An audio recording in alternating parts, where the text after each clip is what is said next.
resulta ser muy significativo, resulta ser sumamente complicado y es materialmente significativo estudiar estos contenidos, ¿correcto? El tema es muy inmenso, el tema es muy importante.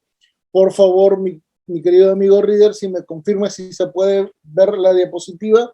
Sí, doctor. Muy bien. Muy bien. Insisto, los detalles particulares, por favor, Código Procesal Civil. Acá vamos a analizar los conceptos y principalmente los fundamentos, ¿correcto? Tomando en cuenta que ya son casi los 200 compañeros que estamos en clase, ¿correcto? ¿Por qué es importante detallar el contexto del proceso de conocimiento? Primero, porque tenemos que tomar en cuenta lo siguiente, ¿correcto? Cuando nosotros comenzamos a analizar en la actualidad nuestro proceso, todo el mundo asume que tenemos una constitucionalización sobre el proceso, que tenemos una evaluación del proceso literalmente de manera demasiado amplia, demasiado extendida, como si esa fuera la única realidad, ¿correcto? Entonces estaríamos literalmente evaluando casi todos estos elementos y todos estaríamos conformes con que ese código procesal civil literal fuera el que pudiera evaluar una serie de perspectivas, ¿correcto? Dentro de las cuales podríamos citar algunas condiciones muy particulares. Por ejemplo, hoy por hoy, para todos es absolutamente bastante visible y bastante también relativo el entender que cuando analizamos código procesal civil, podemos evaluar algunas características y algunas condiciones muy particulares. La primera de ellas, que es un elemento sumamente significativo desde el punto de vista, ¿qué cosa? Del Estado de Derecho. ¿Cuál es? Garantías, un ratito que se acordó, las garantías procesales y constitucionales, ¿correcto? Que es un elemento muy importante, que es tal vez uno de los elementos que sostiene el Estado de Derecho, ¿correcto? Su importancia no es poca cosa, es muy elevada, ¿correcto? Por eso es que acá vamos a hablar Estado de Derecho, ¿correcto? Democrático y social. No solamente porque estamos hablando de una situación muy importante, sino porque a la misma vez de ahí proviene, ¿qué cosa? La interpretación de muchos principios jurídicos que literalmente hoy por hoy los podemos evaluar en una multiplicidad de condiciones, como por ejemplo el debido proceso, como por ejemplo la tutela judicial efectiva, como por ejemplo el contexto del plazo razonable, etcétera. ¿Correcto? Ahí vamos a poder ubicar el juez natural, eventualmente el principio de inocencia, eventualmente doble instancia, gratuidad del acceso a la justicia, etcétera. Pero fíjense que todo esto proviene porque hoy por hoy, 2022, estamos tomando en cuenta que el proceso en el ámbito civil evidentemente no necesita ningún tipo de reforma ni ningún tipo de condición particular, porque literal no importa cómo se ha desarrollado, ¿correcto?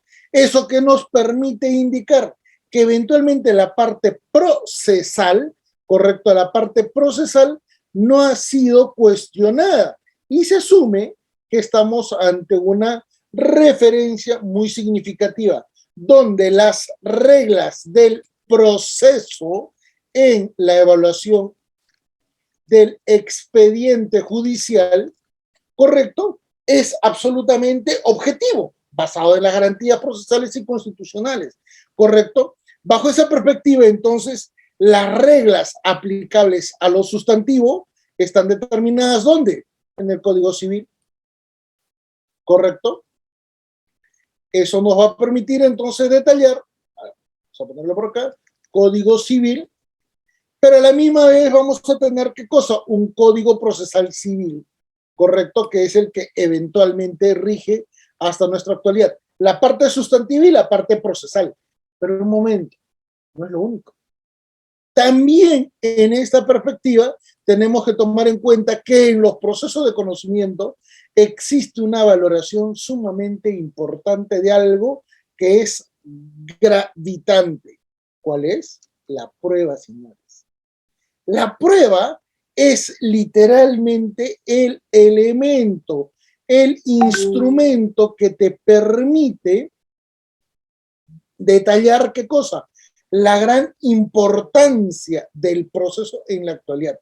Hoy por hoy, literal, señores, la prueba se convierte en el elemento esencial en todo tipo de proceso, ¿correcto? No solamente en el proceso de conocimiento, en todo tipo de proceso, a tal nivel que inclusive existe en la doctrina un elemento derivado de la prueba que se denomina la prueba, la bala de plata. ¿Y qué significa el uso de la bala de plata? Ahorita son los detalles. Que un elemento probatorio termina por, ¿qué cosa? Cuestionar, en algún caso, defenestrar, negar, invalidar, anular, contradecir de forma completa la posición de la contraparte. ¿Correcto? Por ejemplo, prueba de paternidad. Sale la prueba de ADN negativa. Esa prueba negativa a favor del demandado, esa es una bala de plata. Porque sencillamente la otra parte no podrá ni apelar ni eventualmente ejecutar alguna otra acción legal como para poder decir, no, yo he planteado una filiación extramatrimonial, tú eres el padre. Señores, la bala de plata, ¿cuál es? El resultado del ADN que declara que el demandado no era el padre de la criatura sobre la cual se estaba evaluando la filiación. ¿Correcto? Entonces, estamos analizando, vean la parte constitucional, vean la parte del proceso respecto de la normatividad, vean la evaluación de la prueba y fíjense que en el último elemento que vamos a analizar, ¿cuál va a estar? Va a estar imperativamente operando, ¿qué cosa? Un sistema de impartición de justicia que deriva de la interpretación del artículo 138 de la Constitución. ¿Correcto? Y este artículo 138 de la Constitución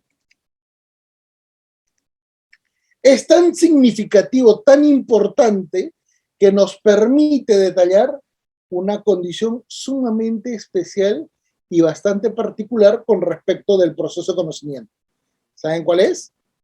Señores, los jueces tienen executio y al tener executio, ellos tienen la legitimidad del poder transferido del pueblo para hacer valer sus decisiones. En otras palabras, a diferencia del TC, donde no hay executio, los jueces, aun siendo jueces de paz, tienen la capacidad para invocar la fuerza pública para ejecutar sus decisiones. Pero fíjense cómo es el juez peruano tan limitado en cuanto a la evaluación de sus funciones, que cuando hay casos de alimentos, ese juez notifica a un fiscal sobre la base de una omisión de asistencia familiar, constituyéndose un delito.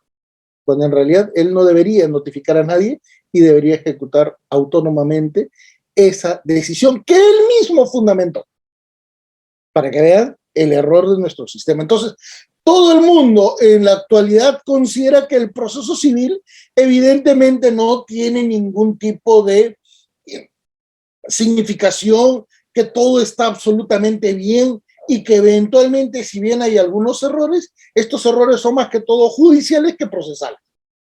Y por eso es que no hay una valoración muy objetiva respecto del contenido mismo del Código Procesal Civil y lamentablemente no se toma en cuenta que esa situación deriva de una reforma procesal que nos permitió pasar de un Código de Procedimientos Civiles a este Código Procesal Civil. Pero les voy a detallar un hecho muy particular que mejor lo pongo en esta perspectiva, a ver, en esta perspectiva para que vean la temporalidad de los años. Esto no suele ser expuesto en el ámbito de capacitaciones, porque muchas veces es complicado el trasladarlo y es muy complicado el poder visualizarlo, ¿correcto?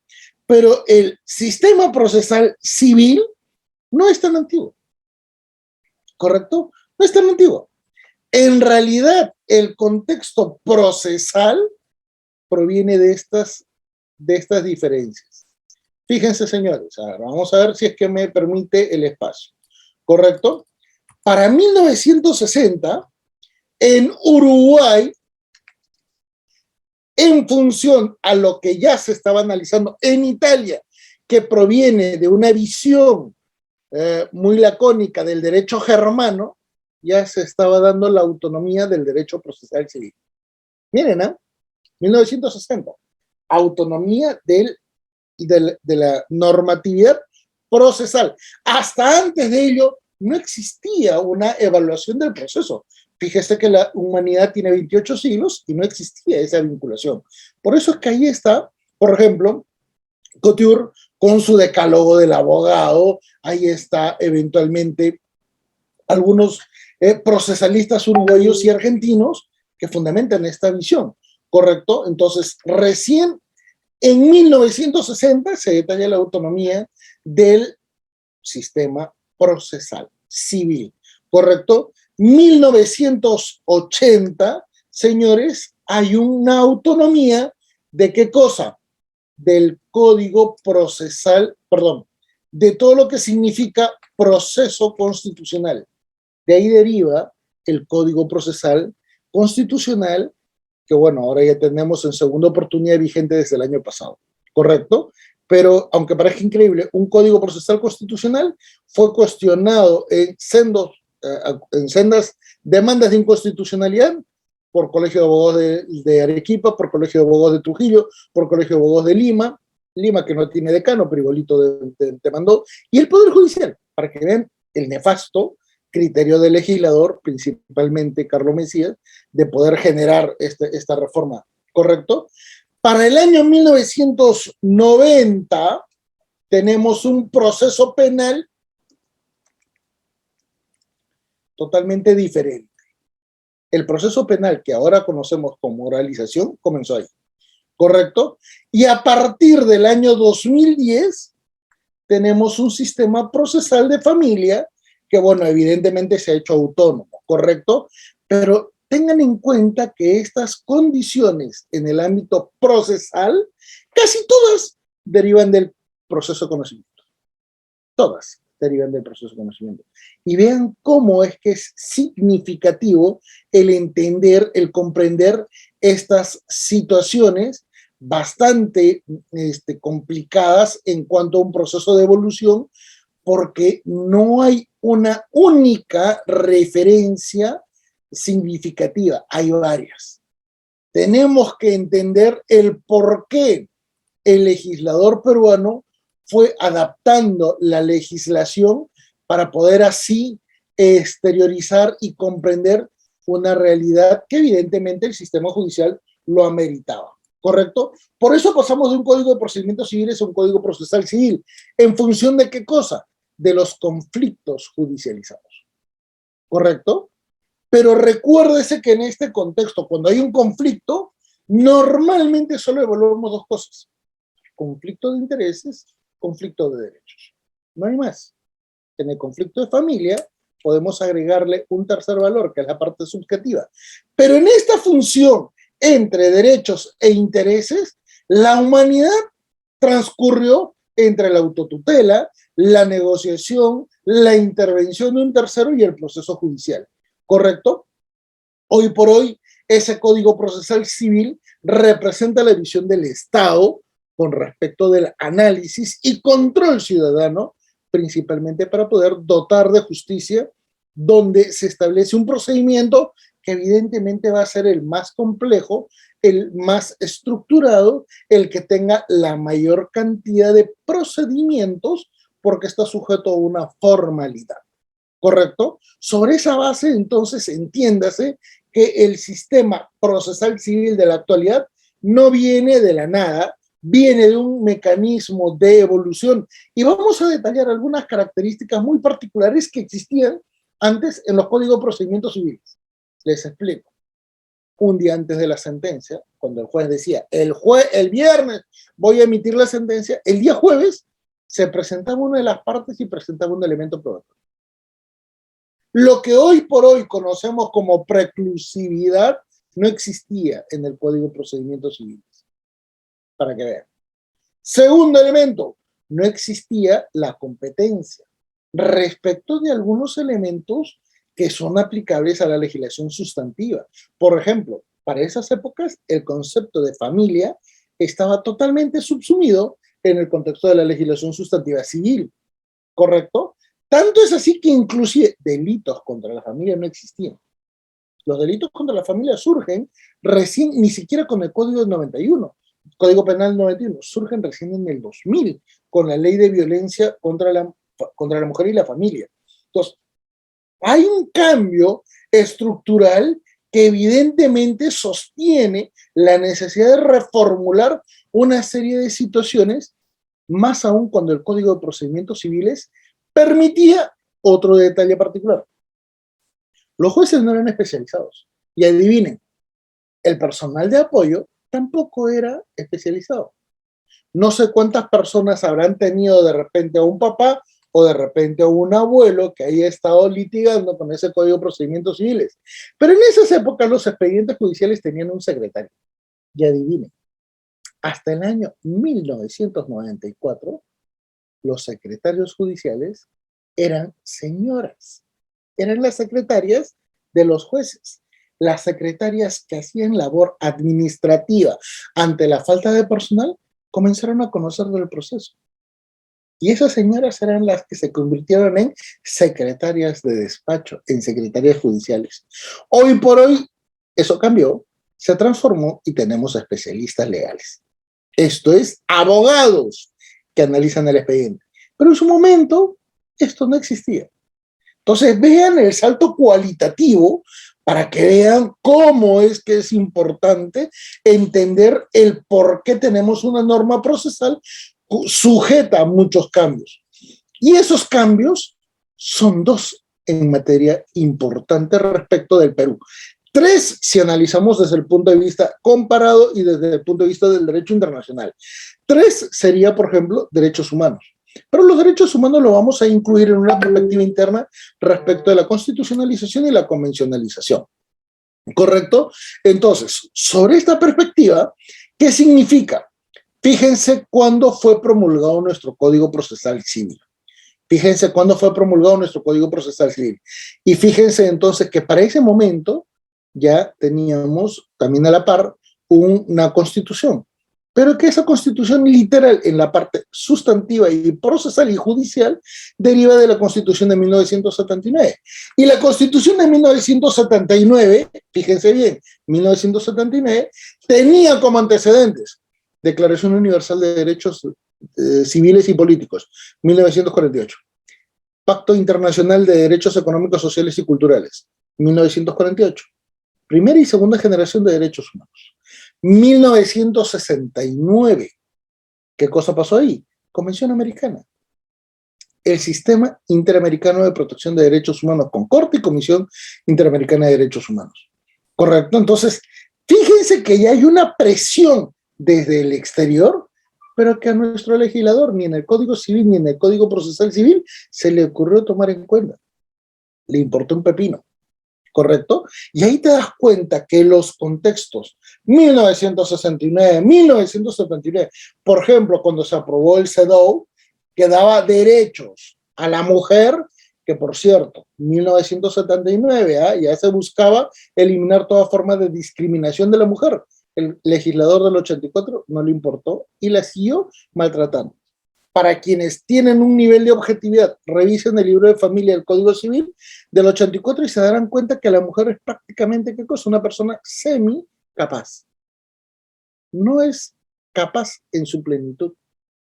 Si no me creen, revisen los fundamentos y se van a dar cuenta que la mujer no tiene la misma condición de capacidad. Por lo tanto, los artículos primero de la Constitución del 79 y del 93 respecto a la dignidad nunca fueron tomados en cuenta. Peor aún con el contexto de convencionalización. ¿Correcto? Entonces, en ese interín, el contexto peruano va cambiando y va transformándose y por lo tanto hay más población, hay más necesidades, surge un proceso de transformación normativo y tenemos el Código Procesal Civil que detalla el proceso de conocimiento.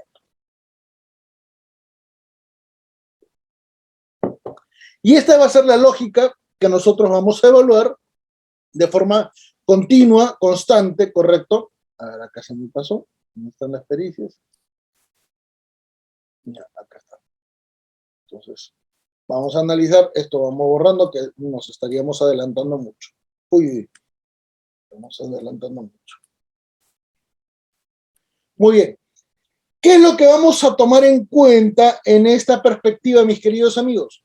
Que cuando comenzamos a evaluar el contexto y el procedimiento, vamos a centrarnos en la evaluación de algunos mecanismos o procedimientos en el ámbito judicial respecto a este procedimiento. ¿Por qué? Porque una cosa es demanda, una cosa es la contestación de demanda, otra es el autosaneamiento, otra eventualmente es la sentencia y luego la ejecución de la sentencia, y todo ello tiene absolutamente, ¿qué cosa? Reglas. Todo está reglado, ¿correcto? Y genera algunas características, ¿correcto? Pero vamos a ver, no va a ser útil esto entonces.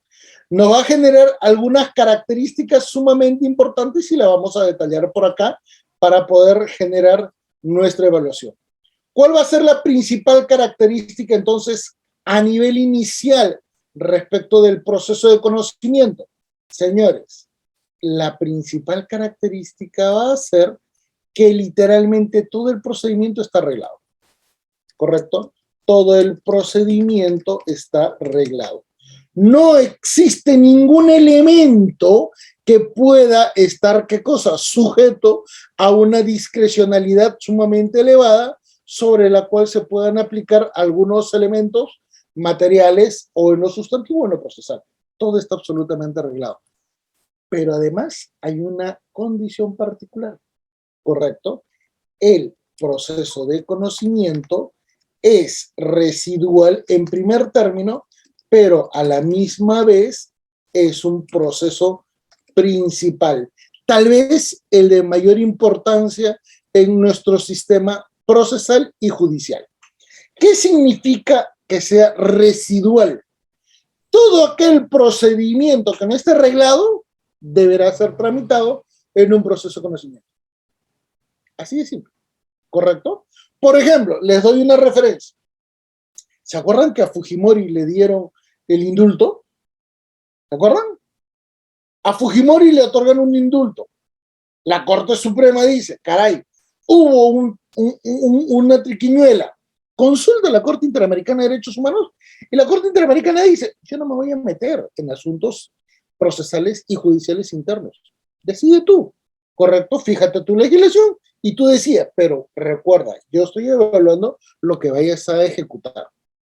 Y literal, la Corte Suprema tenía dos alternativas. Una de ellas, señores, la sentencia de Fujimori ya fue dada. La ejecución de sentencia de Fujimori se venía cumpliendo. Pero la imposición de un indulto quiebra ese trámite. Formalmente, ¿qué correspondería evaluar? Un trámite judicial para reconocer esta situación como complicada respecto de todo lo que significa la legislación procesal y constitucional en nuestro país. Debe haberse iniciado un proceso de conocimiento, no por defender a Fujimori, por defender el debido proceso. ¿Correcto? ¿Qué hizo la Corte Suprema? Dijo, no, estamos en etapa de ejecución. Por lo tanto, en la etapa de ejecución, ¿qué es lo que corresponde? Que eventualmente un juez de la Corte Suprema evalúe esta condición y ese juez decretó la nulidad del indulto. Por eso es que se hizo el habeas corpus, ¿correcto? Entonces, ¿por qué importante es el proceso de conocimiento? Porque tiene reglas. No solamente para generar un procedimiento, sino también para poder desarrollar cualquier tipo de controversia que se pudiera desarrollar en el ámbito, ¿qué cosa? Social, o en el ámbito político, en el ámbito económico. Y tiene una tercera condición. A ver, ya se me fue la batería. Un ratito. ¿Cuál es la tercera condición, señores? Que este mecanismo de seguimiento de un proceso tiene que cumplir, ¿qué cosa? Un objetivo. ¿Saben cuál es el principal objetivo? El alcanzar una verdad material. La búsqueda de una verdad procesal derivada de una verdad material justamente proviene del proceso de conocimiento. Por eso que el proceso de conocimiento es el primer proceso que los juristas italianos y alemanes desarrollaron, porque antes de ello no existía, solo existía el mecanismo del juicio. Ahora ya no le llamamos juicio, ahora le llamamos proceso, ¿correcto? Cambia la terminología, pero porque hay un fundamento que lo pueda desarrollar. Muy bien, ¿cuáles son esos elementos adicionales? El cuarto de ellos, ¿cuál es? Preclusividad. Pasada una instancia, saneada esa instancia, ya no se regresa. ¿Correcto? En otras palabras, si una persona plantea la demanda, esa demanda deberá, ¿qué cosa? Contener los elementos probatorios hasta la finalización del proceso con la sentencia. ¿Qué sucede si en el interín ocurre un nuevo hecho? Bueno, ahí recién podrá presentar nuevos elementos probatorios en función de esos hechos. Pero si presenta la demanda y no acreditó elementos probatorios, ¿correcto?, preexistentes a esa demanda, no podrán ser admitidas en el trámite del proceso. Esa es una condición totalmente eficiente. ¿Y por qué, señores, es tan importante esto? Porque permite establecer las reglas del proceso respecto de dos elementos muy particulares, ¿correcto? El primero de ellos, el que da impulso al proceso, es la parte demandante, no es el juez. Y en segundo lugar, recuérdese, el juez tiene la capacidad de dirección, pero nada más. Quienes son los que realmente deben litigar en un nivel de oposición de armas son las partes litigantes. Y ahí te vas a dar cuenta entonces que estas condiciones van a ser muy particulares porque van a permitir, ¿qué cosa? La preclusividad del trámite procesal, ¿correcto? Y en tercer lugar, habíamos indicado que teníamos una tercera condición. Se me está pasando. Ahorita procedimiento está arreglado de preclusividad.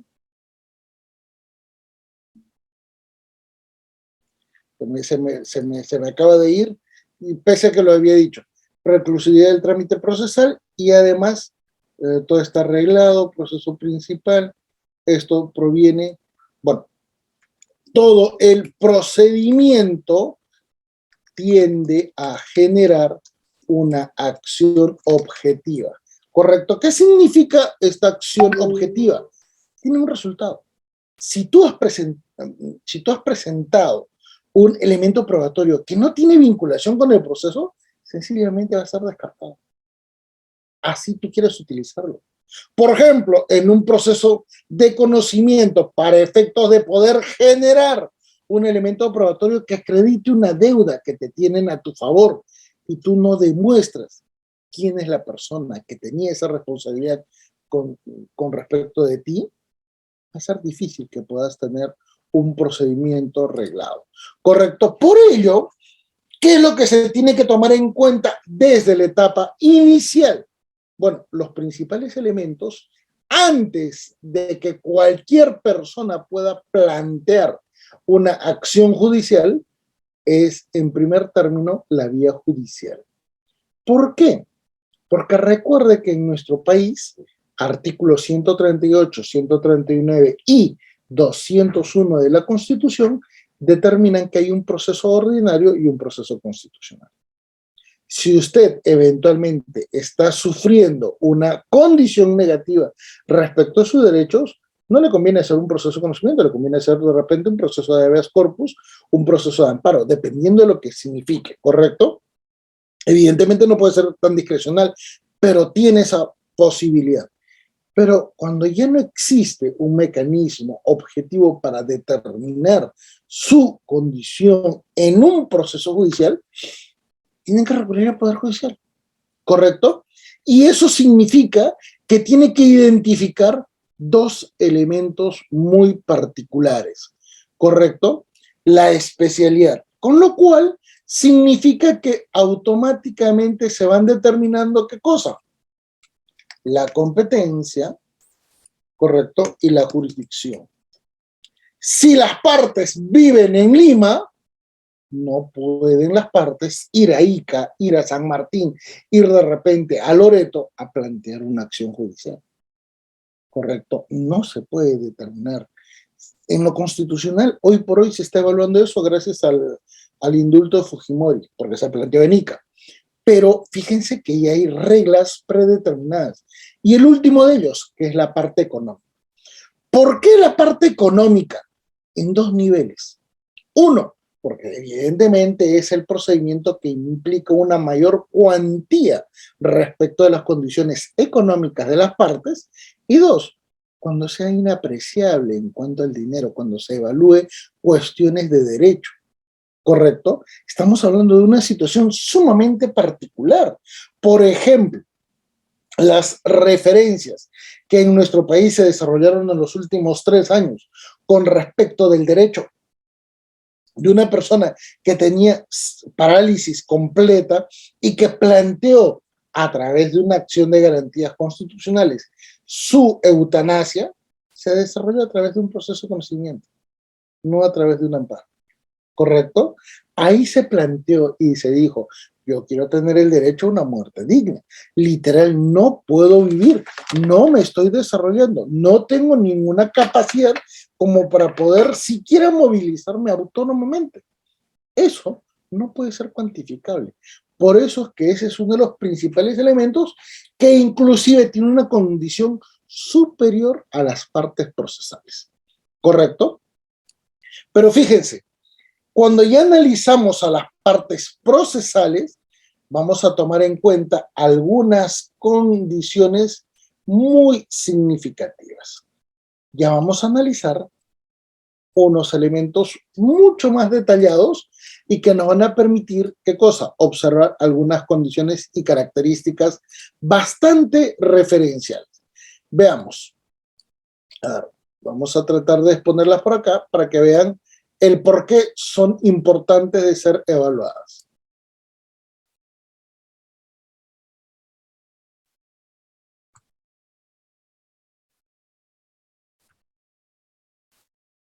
Señores, tenemos que identificar y tenemos que separar algunas condiciones, ¿correcto?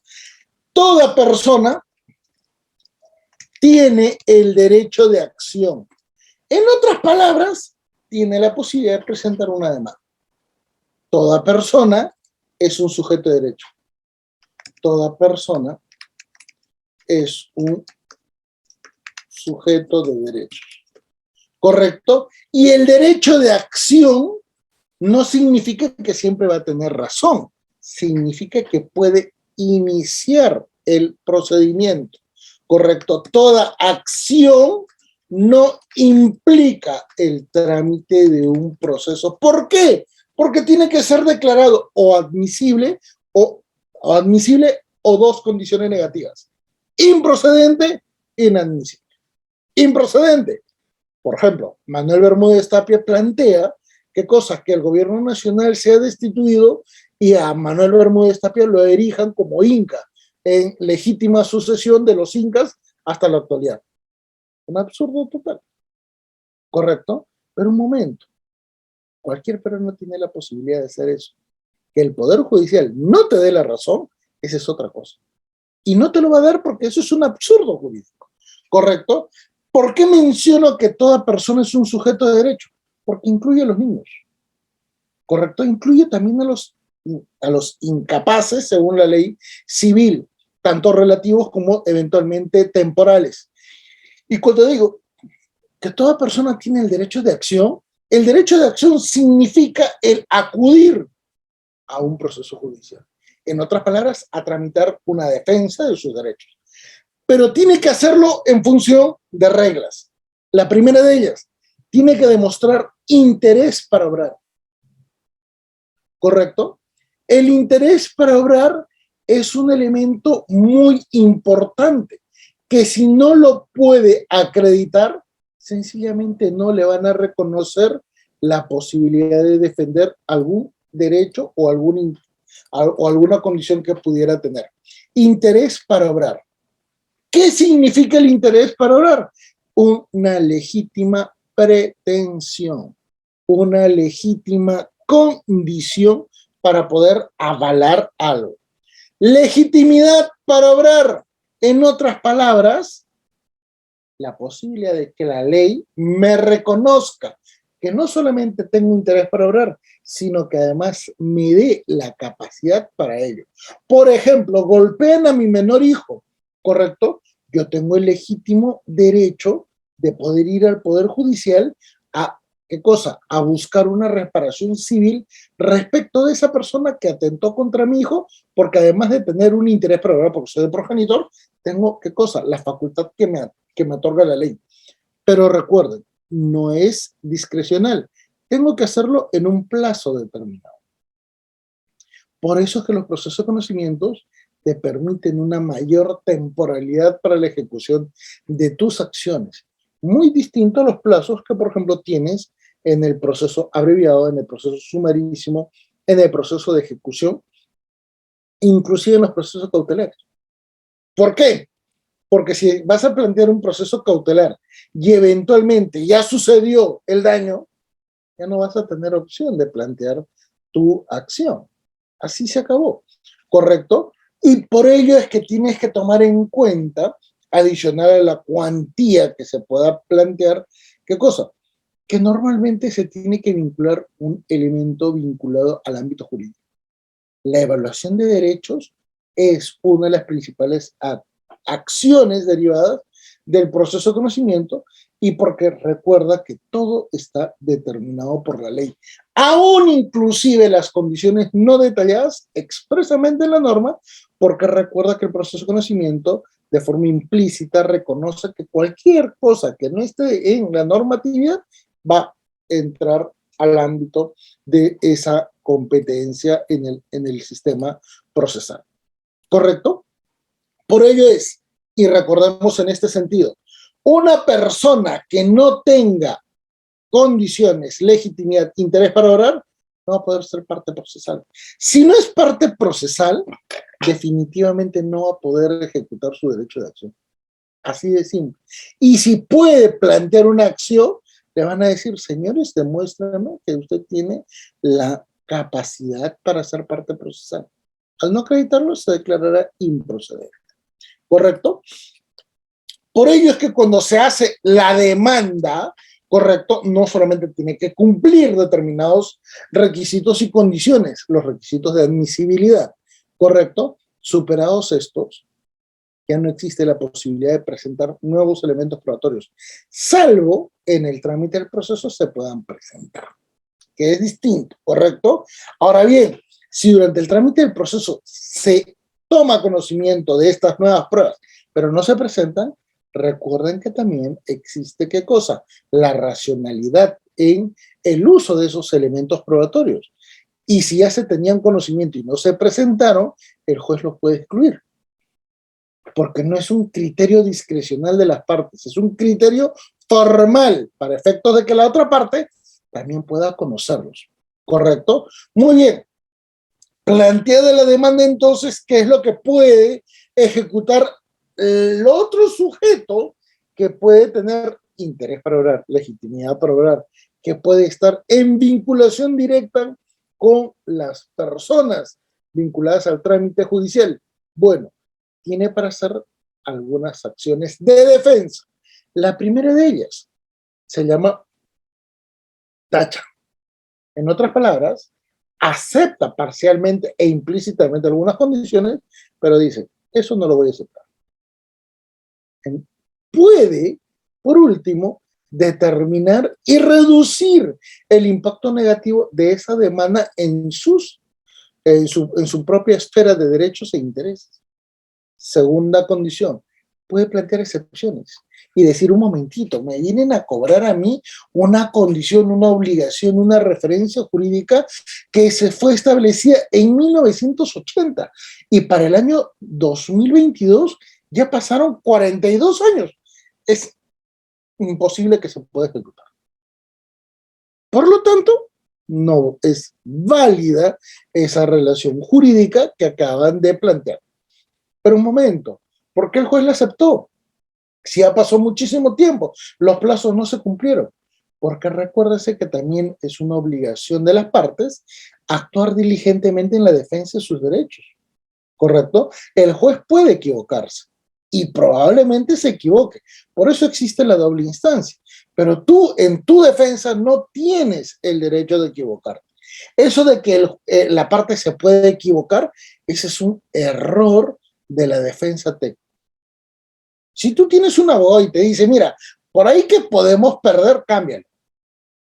No existe esa posibilidad de que por ahí podemos perder. O ganas o pierdes.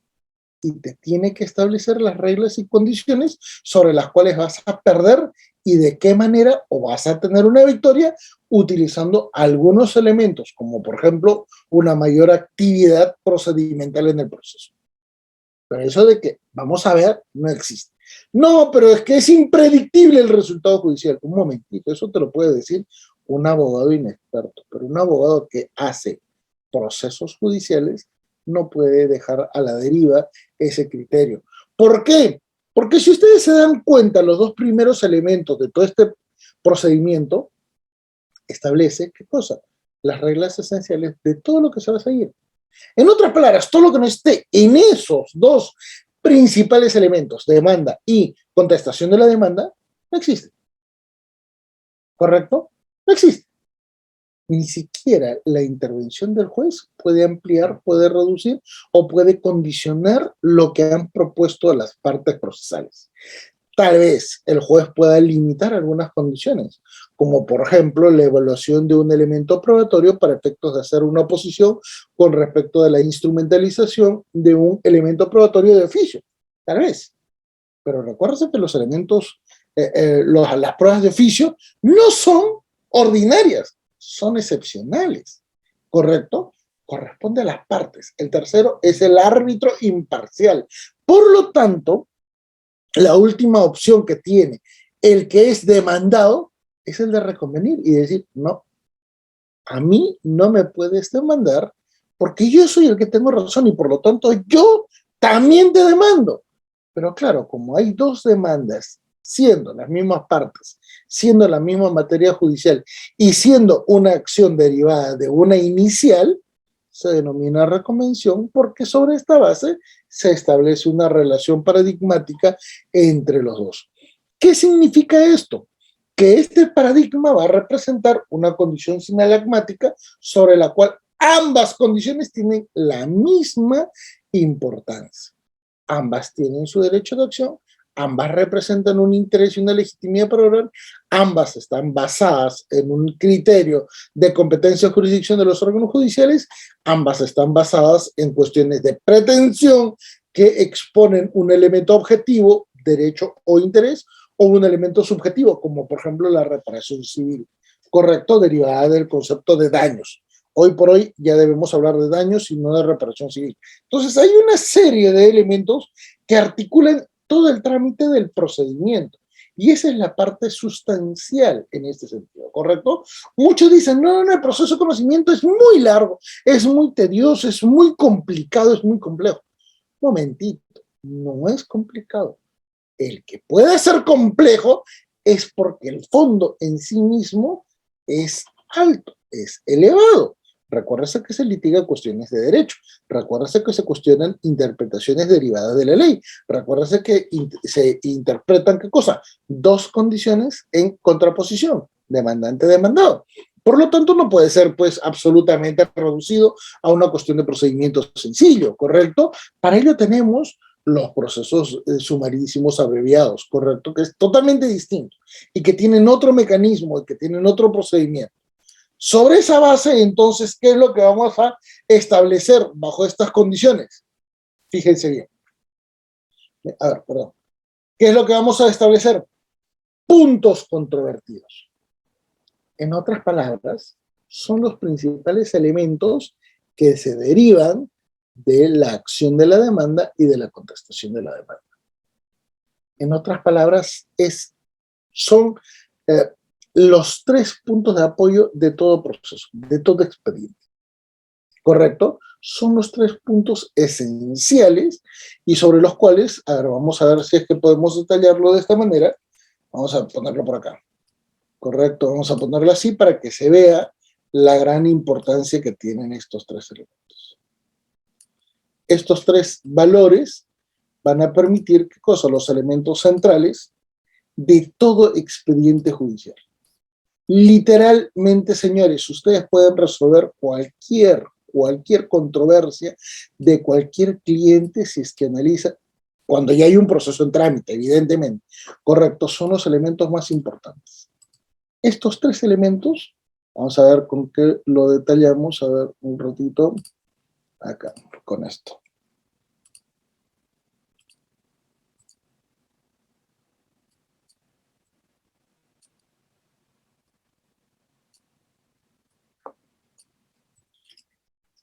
Elementos centrales de todo expediente judicial. Muy bien, ¿por qué entonces tenemos que enfatizar esto que es muy, muy relativo y excluyente? En la demanda está la posición activa. Contestación de la demanda es la posición pasiva. Pero los puntos controvertidos es cuando ya intervino el juez.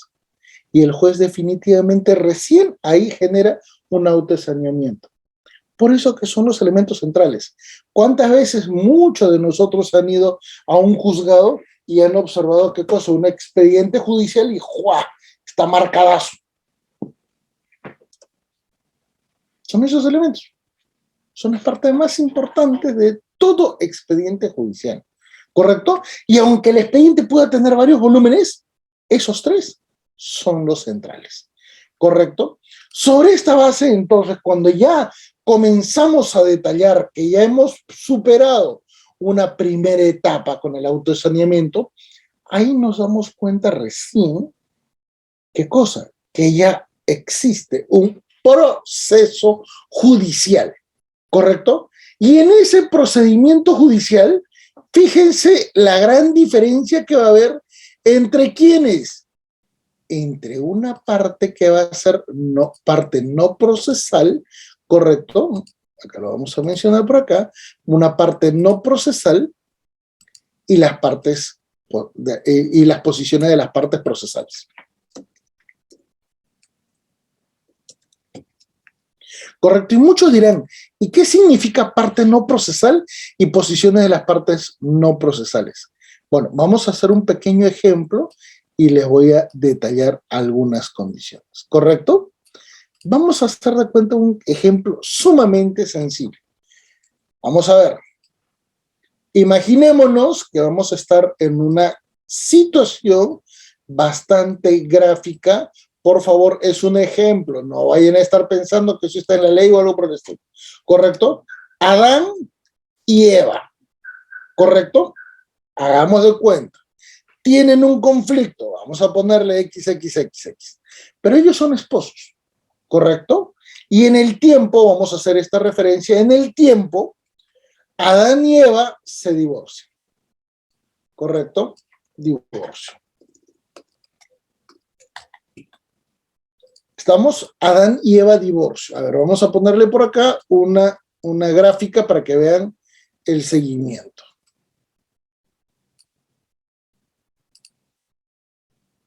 Espérenme que a veces se cuelga esto de acá. Por favor, síganme en esta argumentación, que es muy sencilla. ¿Correcto? En el tiempo, Adán conoce a otra persona. ¿correcto? Adán conoce a otra persona. Y Adán eventualmente conoce a María. Y hay un segundo matrimonio. María no conoció a Eva, no generó ningún tipo de controversia, no hizo literalmente nada, ¿correcto? No hizo literalmente nada. ¿Estamos? Fíjense que estamos ante una situación muy, muy frecuente en nuestra realidad. Ahorita se los voy a detallar por qué.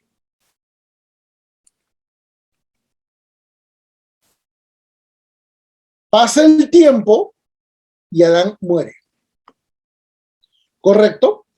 Pero Eva vivía en la casa de los padres de Adán. A ver, vamos a ponerlo por acá. Correcto. Eva vivía en la casa de los padres de Adán, donde en el segundo piso.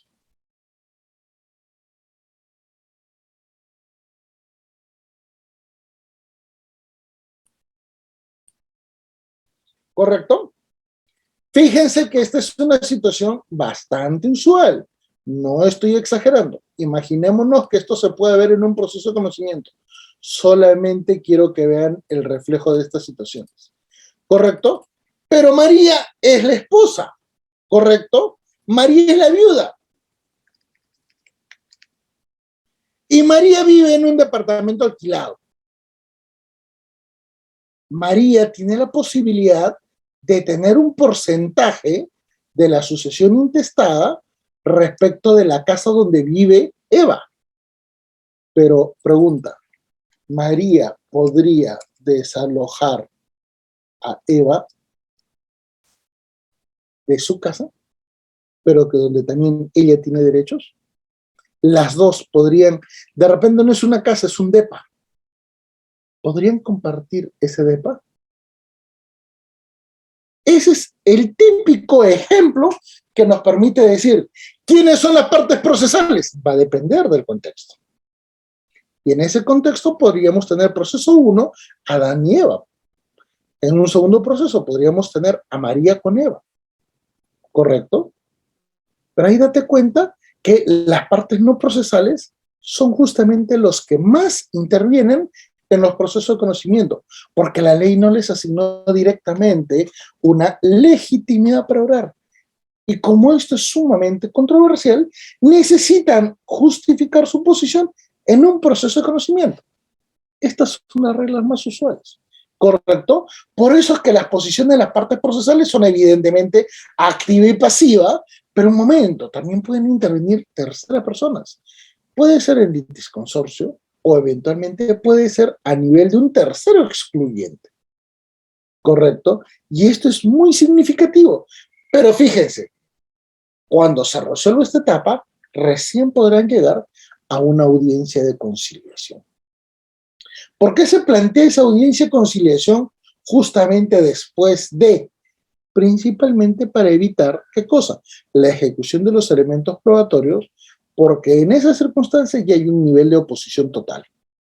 Antes de, sí es posible generar algún mecanismo de diálogo entre las partes, sopesando sus condiciones, tanto en el proceso como también, ¿qué cosa? Respecto de una posible condición de sustentación. ¿Correcto? Pero un momento, ¿qué nos estábamos olvidando? Recuérdese también que en la contestación de la demanda hay situaciones de rebeldía. Aquel que no contesta una demanda, ¿correcto? Pero hay otras cosas en las cuales inclusive hacen abandono del proceso. Son dos referencias que suelen existir en el ámbito de la contestación de demanda, correcto, abandono del proceso porque es criterio absolutamente de ellos. ¿Automáticamente se puede llegar a un resultado? Sí. En situaciones de rebeldía, por ejemplo, se puede dictaminar una sentencia, pero en situaciones de abandono normalmente se tiene que cumplir un determinado plazo. ¿Correcto? ¿Para qué cosa?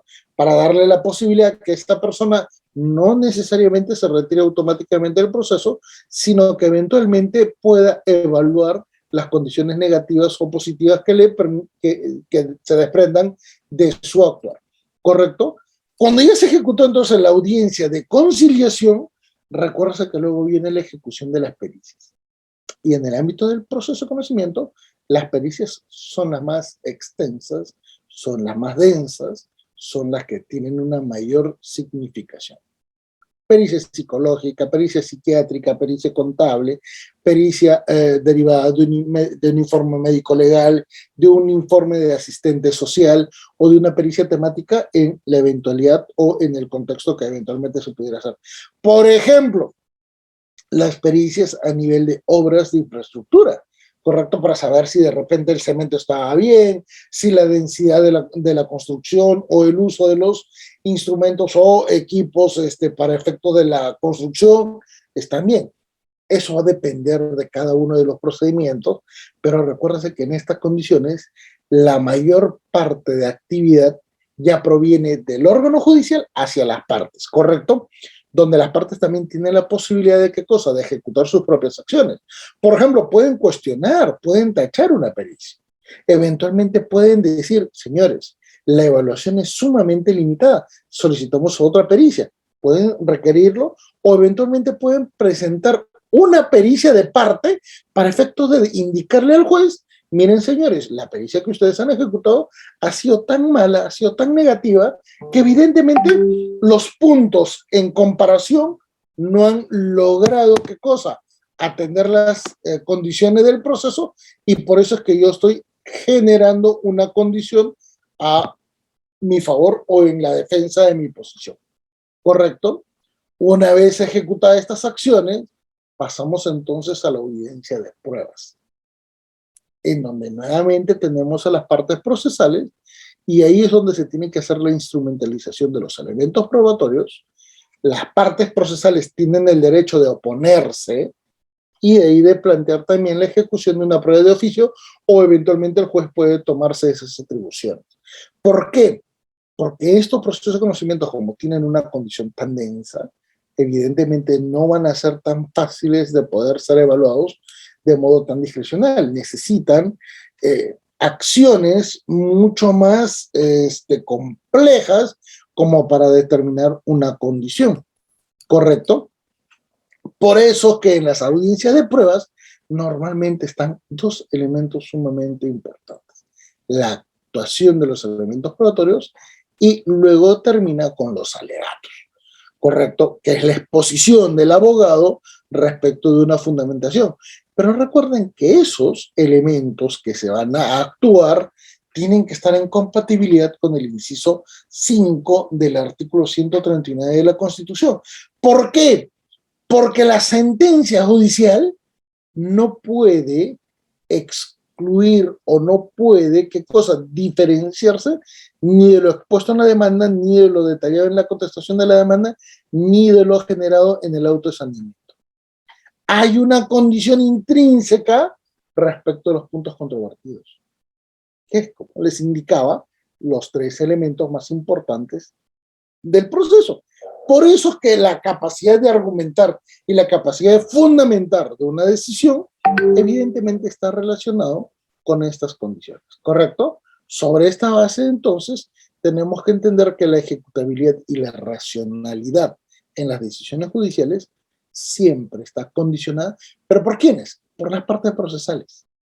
Pero recuerden que por las partes procesales más lo aplicado por la ley.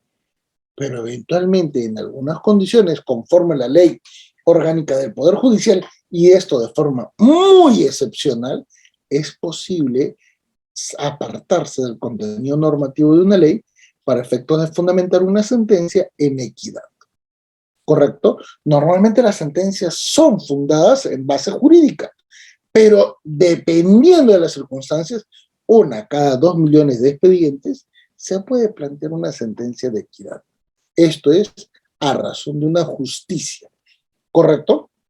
Y en este sentido, vamos a darnos cuenta que luego viene la etapa de la ejecución de sentencia. Pero en estos procedimientos, en estos procesos, la ejecución de sentencia suele ser bastante larga, suele ser bastante compleja de determinar, principalmente porque no existe un mecanismo de seguimiento. ¿Saben por qué? porque recuerden que todo depende de la iniciativa de parte, del impulso del proceso detallado en el título preliminar, artículo número 2 del Código Procesal Civil. El juez no tiene ni la competencia, ni la obligación, ni la jurisdicción como para estar haciendo el seguimiento de la sentencia. No tiene esa función. El juez es un tercero imparcial. Es la parte que considere que se está cumpliendo, no cumpliendo, incumpliendo, cumpliendo parcialmente, cumpliendo de modo no diligente, es el que tiene que ejecutar la defensa de sus derechos. Y ahí se van a dar cuenta que entonces el proceso de conocimiento no es tan complejo, es el seguimiento de una serie de reglas de carácter procesal y de carácter judicial que evidentemente buscan una verdad objetiva, una verdad procesal, una verdad derivada de la evaluación, uno, de las exposiciones de las partes, dos, de la evaluación de los elementos probatorios y tres, de la confrontación de posiciones y de elementos probatorios en función de una capacidad argumentativa de parte del juez para definir un resultado que eventualmente debería ser predecible, pero recuérdese que no necesariamente. ¿Por qué?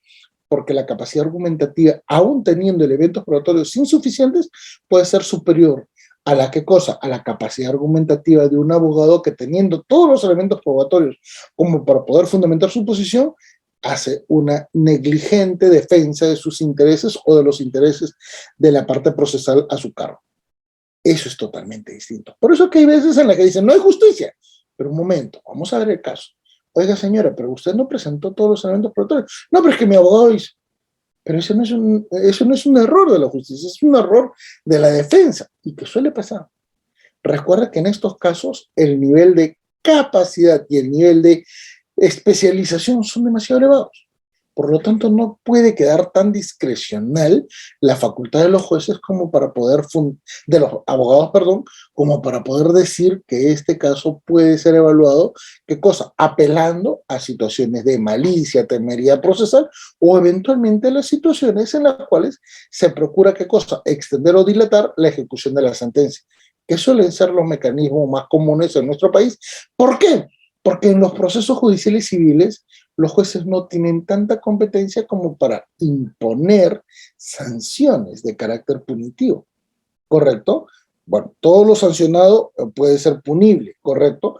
Pero recuerden que los jueces civiles tienen una especial condición que les limita a imponer sanciones, principalmente porque no tienen esa vinculación con respecto de la capacidad de dirigir el proceso.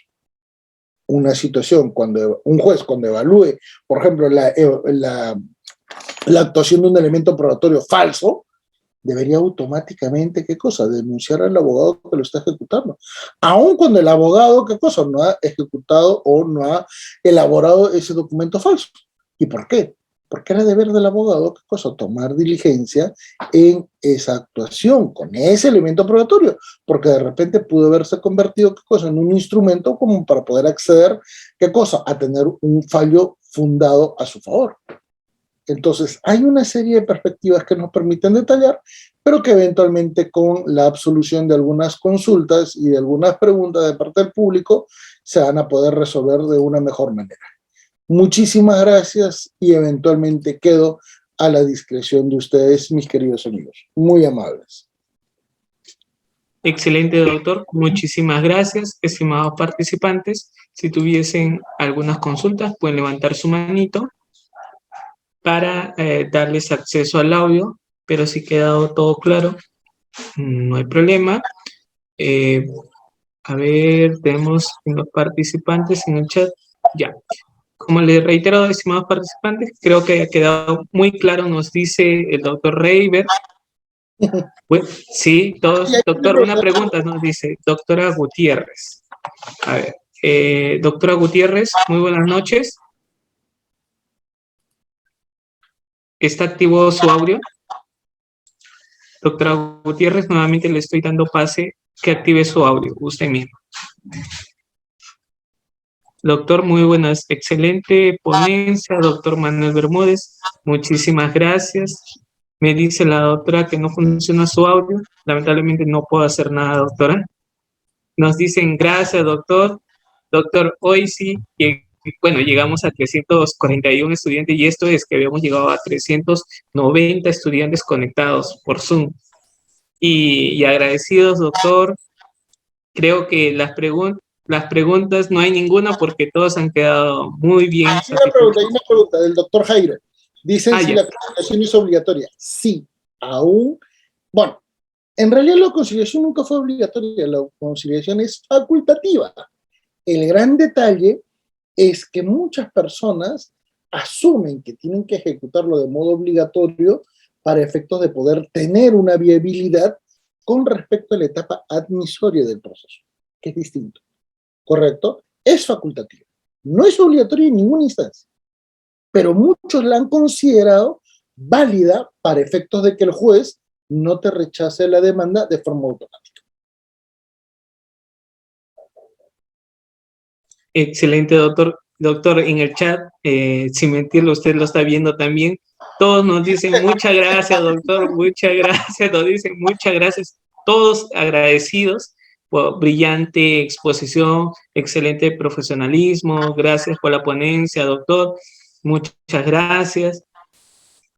Bueno, ciertamente, doctor, cada vez que usted dicta en cualquier institución, no solamente por Udiápolis, siempre responde también las mismas preguntas que nosotros a veces entramos. De la doctora Ani Vargas. La condición de rebelde que se adquiere en el proceso de conocimiento dura hasta el término de primera instancia, un momentito. Fíjese, se decreta la condición de rebelde, ya no se ejecuta el resto del procedimiento, se pasa hasta la sentencia, con lo cual acaba la primera instancia. Pero un momento, si ese rebelde apela, el órgano judicial de segunda instancia no le va a hacer caso. ¿Saben por qué? Porque ya pasó su plazo como para defender su defensa. Y eso era en el primer proceso. Por lo tanto, esa condición de rebelde llega a tener efectos después de la primera instancia y no va a poder ejecutar ninguna acción. Salvo que la condición de rebelde haya sido ajena a su voluntad. Por ejemplo, me notificaron en un domicilio que no era el mío. Por ejemplo, me notificaron y demandaron a Manuel Bermúdez Tapia González. Y yo soy Manuel Bermúdez Tapia, se acabó. Correcto, se equivocaron en la persona en la notificación. Ahí viene el gran detalle. Pero si se declara rebelde pero no fue bien notificado, ahí justamente el demandado tiene todo el legítimo derecho no solamente de ir en ese proceso, sino puede plantear algunas acciones. Por ejemplo, amparo. ¿Correcto? Segundo, puede plantear la nulidad de cosa juzgada fraudulenta.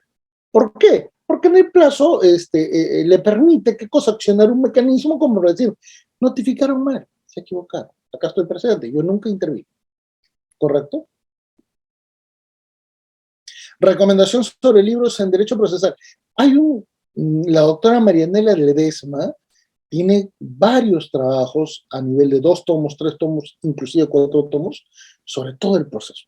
Yo les sugiero, léanlo. La doctora Marianela no solamente es una muy buena profesora de procesal, sino que además redacta de modo muy entendible, no solamente para abogados ya profesionales, sino abogados que recién inicien y además estudiantes. Excelente, doctor. Tenemos al doctor Freddy. Doctor Freddy, ¿está activo su audio?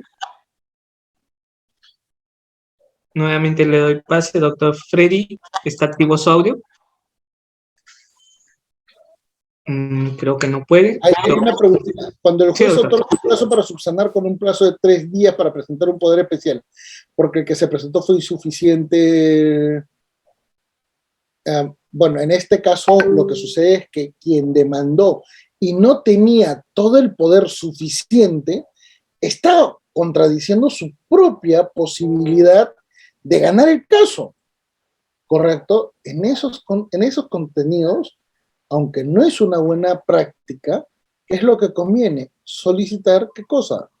El abandono del proceso y volver a plantear. Pero ahora ya bien, una de las reglas más importantes de los abogados es ver el poder que tiene la parte demandante.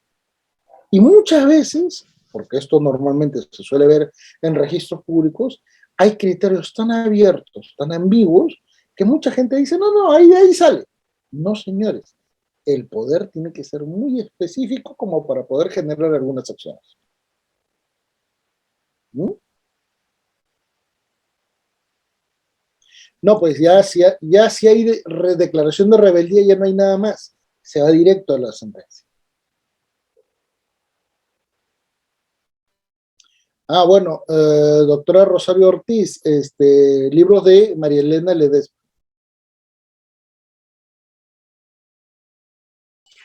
Excelente, doctor. Creo que nuestros participantes están tímidos hoy día, o quizá porque es lunes, estimados doctores, pero bueno, doctor, muchísimas gracias. Mire, tenemos, justo te decimos, ya cuando nos vamos a despedir, levanta su manito. Doctor Freddy, doctor Jonathan, ¿está activo su audio? Doctor, Ahí está. buenas noches, doctor. Buenas noches, doctor. Sí, quería consultar, doctor. Bueno, he visto, bueno, de familiares que a veces, por cuestiones que trabajan en otro departamento, más que todo de campamentos, tienen procesos y a veces se le notifica en la dirección de su domicilio real de la RENIEC, pero para el juzgado es válida la notificación. Ya se entera, bueno, por alegados de él, que ya tiene un proceso y está en la declaración de rebeldía. ¿Se podría subsanar, doctor? Sí, claro que sí. Claro que sí. Es más, imagínate que se ha presentado, se ha emitido la sentencia, ¿correcto? Él se puede presentar y decir, señor juez, solicito que usted anule su sentencia y retrotraiga todo hasta la etapa de la admisión de la demanda, porque me estoy presentando. Y mire, usted notificó en mi domicilio RENIEC, pero yo no domicilio en ese lugar hace 3 años, ¿correcto? Pero un momento, no basta con esa declaración. Si el señor tenía su domicilio RENIEC, es un domicilio válido porque el documento formal DNI dice que vivía ahí. Para poder cuestionarlo, debería tener un contrato de alquiler viviendo en otro lugar. Eventualmente debería tener, ¿qué cosa? Un documento de identidad actualizado con el domicilio en otro lado. Caso contrario, eventualmente debería tener, ¿qué cosa? Un empleo en otro lugar como para poder justificar que no vivía en el lugar del DNI. Pero tiene que ser algo creíble, algo objetivo. Caso contrario, le van a decir, señor, es su responsabilidad el actualizar sus datos. Es su responsabilidad, porque ese es el domicilio de usted. El Estado no tiene por qué perseguirle para efectos de que usted esté indicando dónde vive. No. Excelente, doctor. Ahora sí se animaron los doctores. Doctora Gladys, ¿está activo su audio? Buenas noches, doctor. Buenas noches, doctor River también. Doctor, el ponente, quiero decir. Uy, se cortó su audio. Doctora Gladys, muchas gracias. Buenas noches. Buenas activo su audio. noches. Hola. Se cortó la. Buenas noches, doctores. Buenas noches a los participantes. Tengo una consultita y a la vez tengo un pedido. No sé si se podrá. Pero la consulta es la siguiente. Aparte de los procesos que señala el código procesal que se van a dar vía conocimiento, vía proceso de conocimiento, ¿cuáles son? ¿Por qué? Porque hay muchos, entiendo que no están señalados, y sin embargo sí. No. Revise el Código Procesal Civil. En el Código Procesal Civil está el proceso de conocimiento, está el proceso abreviado, está el proceso sumarísimo, ¿correcto? Sí. Eso Lo que pasa...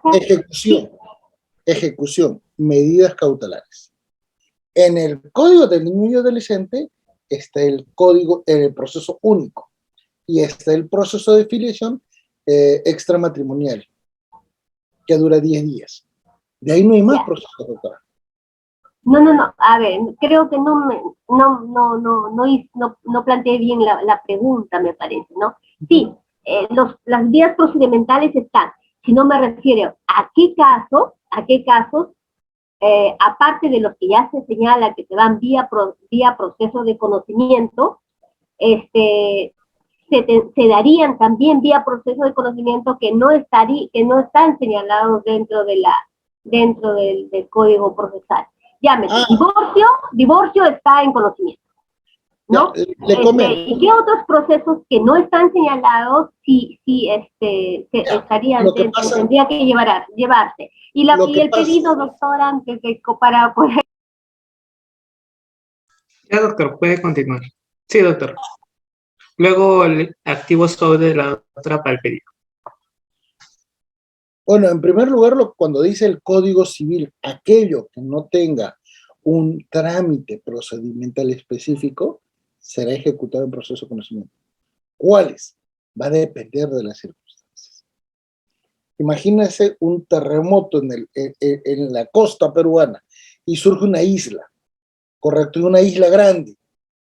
Eventualmente van a surgir nuevos derechos y probablemente el Estado peruano tenga que plantear un proceso judicial para adjudicarse la titularidad de estos derechos, ¿correcto? Entonces, hay N circunstancias, pero un momento, en el ámbito de la evaluación teórica, nos quedaríamos con muy pocas opciones, teniendo un universo muy, muy elevado de posibilidades. Así que el código detalló todo aquello que no esté determinado objetivamente en el procedimiento, en los demás procedimientos, conocimiento.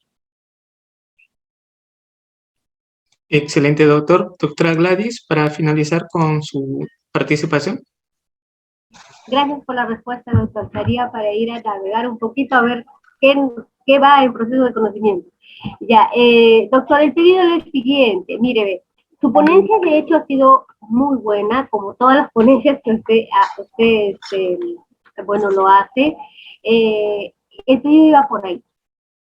Si en las próximas ponencias que usted nos va a acompañar seguramente, podría recrear algún caso, ¿para qué? Para que los conceptos que usted nos detalla o indica en sus diapositivas queden un poco recreados a un caso específico.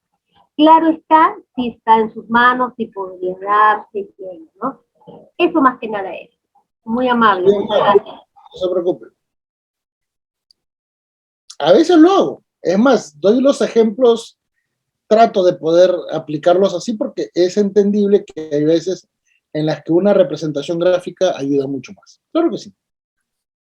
Bueno, en sí, la doctora Gladys, creo que se le recorta el audio porque la mayoría de ponencias del doctor Manuel Bermúdez dicta con casos y no es con PPT ya antes elaborado, sino durante la sesión. Creo que se le entrecorta a la doctora Gladys. Le sugiero que vea muy bien su internet. Doctor Percy, buenas noches, está activo su audio. Y terminamos con Mijail.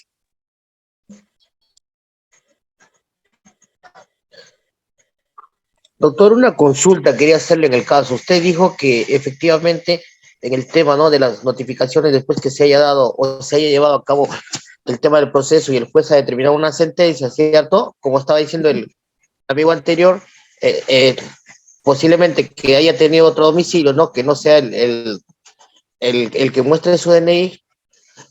Ahora, mi pregunta es esto, doctor. Usted dice que puede o sea, uno se presenta y dice, ¿sabes qué, señor juez? Quiero que retroceda la demanda hasta el tema de admisibilidad, ¿no es cierto? Mi pregunta es esto, doctor. Y en ese modo, el abogado no puede solicitar, pues, el tema que se notifique vía edicto para que sea válido. A ver, recuerda. Demanda, ¿correcto? Admisible la demanda, se corre traslado. ¿Hacia quién? Demandado. Pero un momento, hacia el demandado, lo que normalmente debería tener el demandante es, ¿qué cosa? La verificación de dónde domicilia. Caso contrario, si no lo logra ubicar, ahí recién el Código Procesal te dice algunas otras alternativas. Por ejemplo, notificaciones por edicto, notificaciones por medios de prensa, eventualmente alguna acción. Acuérdate que cuando pasamos de un Código de Procedimientos Civiles a un Código Procesal Civil, se pensaba que la mayoría de las personas acudían a los órganos judiciales a revisar ¿qué cosa? los anaqueles, ¿cómo se llaman? Los ventanales donde estaban los edictos, ¿correcto? Hoy eso evidentemente ya no se puede, pero en la población peruana, cuando se promulgó el Código Procesal Civil de esa época hasta la actualidad, pues se duplicó. Es distinto. Pero un momento, cuando yo te decía, se presenta el demandado y dice, oye, juez, usted ha emitido una sentencia, pero yo no he estado presente. Esa es una facultad constitucional. Choca contra el debido proceso. Por lo tanto, ese juez, él mismo, puede decir, efectivamente, por violación del debido proceso se anula. Pero ¿hasta qué parte se va a anular? Hasta la etapa en la que efectivamente ya puede participar, ¿quién? El demandado, que será en la contestación de la demanda. Por eso es que se anula casi todo. Pero acuérdate, cuando se presentó el admisorio y se notificó a la parte demandada y no se presentó, ahí se declara la rebeldía. Por lo tanto, de la rebeldía a la sentencia es literalmente casi cercano. Es una acción y un efecto. Por eso es que se regresa todo. ¿Correcto? No es una simple petición. Recuerda que el demandado también tiene que probar por qué recién se presenta, cuando fue debidamente notificado, por ejemplo, con el DNI con el domicilio de su DNI. Entonces él debería decir, sí, es el DNI, es el domicilio de mi DNI, pero esto de viaje. Hay mucha gente que ha migrado y que no ha cambiado el domicilio. Y no le vas a decir, oye, tú tenías el derecho, tú tenías la obligación de qué cosa, de verificar tu domicilio. Migró. Y al migrar, correcto, ya genera una consecuencia. Hay un montón de situaciones en ese sentido, por ejemplo, que han logrado generar, ¿qué cosa? Procedimientos de filiación extramatrimonial. Y cuando han llegado al Perú, salía pues en, ¿qué cosa? En los trámites migratorios y también en el trámite de policía judicial, que estaban con demanda, con ejecución de sentencia y todo. Entonces ahí decían, pero yo no sabía. Ahí pueden anular literalmente todo, ¿correcto? Pero va a depender de las circunstancias. Acuérdate que en este tipo de situaciones, todo, literalmente todo tiene que ser evaluado conforme esa situación. No hay un patrón genérico aplicable para todo. Excelente, doctor. Y terminamos con el participante o el participante Mijail. ¿Está activo su audio? ¿Qué tal, doctor? Muy buenas noches. Bueno, a todos los participantes. Doctor, el caso que tengo a plantear es esta, ¿no? Es casi similar al caso que usted ha planteado, ¿no? De Adán y Eva. Es un tema en el que me realizan una consulta, ¿no, doctor? Viene a ser, hace 3, 4 meses fallece, ¿no? Una persona donde no deja, pues, herencia, ¿no? No deja su testamento, o no bueno, la única vía sería la sucesión intestada. En este caso, doctor, como esta persona no deja, estaba conviviendo, ¿no? Claro, con su pareja, una conviviente, más no han llegado a casarse, dentro del cual, pues, la chica, dentro de la convivencia que supera los 2 años, el cual se puede iniciar, pues, no un proceso de reconocimiento de hecho, de unión de hecho, se han comprado un carro, ¿no? Compraron un carro y ella no puede disponer del vehículo porque no se sigue la sucesión intestada y no hay herederos forzosos. En este caso, doctor, ¿cómo sería? Bueno, y teniendo en cuenta que los familiares de esta persona, del causante, no le están creando algún lío, ¿no? Algún conflicto a la conviviente. La conviviente hace la pregunta de cómo puedo yo registrar el vehículo a mi nombre. Bueno, no sería, no sé, un proceso no contencioso, o cómo se estaría desarrollando el caso, doctor. Muchas gracias. Lo que sucede es que es una situación muy particular y faltarían datos. Darte una respuesta sin tener tantos datos podría generarte un error. Yo preferiría tener todos los datos como para poder dar un resultado, porque no sé, es el diagnóstico a un médico, ¿no? Y tú no le puedes decir al médico, mire, ¿sabe qué? A esta persona le duele esto, le pasa esto y le pasa lo otro. Lo que pasa es si le doy una medicina y sin saber que es hipertenso y de repente se muere. Pues, es complicado. Mejor es tener todos los elementos mucho más a la mano como para poder detallar. Ese es el gran problema de los casos muy puntuales en los cuales a veces la controversia supera el contenido de unos cuantos minutitos, no necesito una asesoría legal evidentemente diferente. Excelente, doctor. Muchísimas gracias. Ahora sí, doctor, cerramos la ponencia. Muchísimas gracias, doctor. Que tenga un excelente inicio de semana. Ya estaremos sobre el libro, sobre que como Diápolis y vuestra persona estaríamos dando ya para conocer a nuestros participantes. Muy amable, mi querido amigo.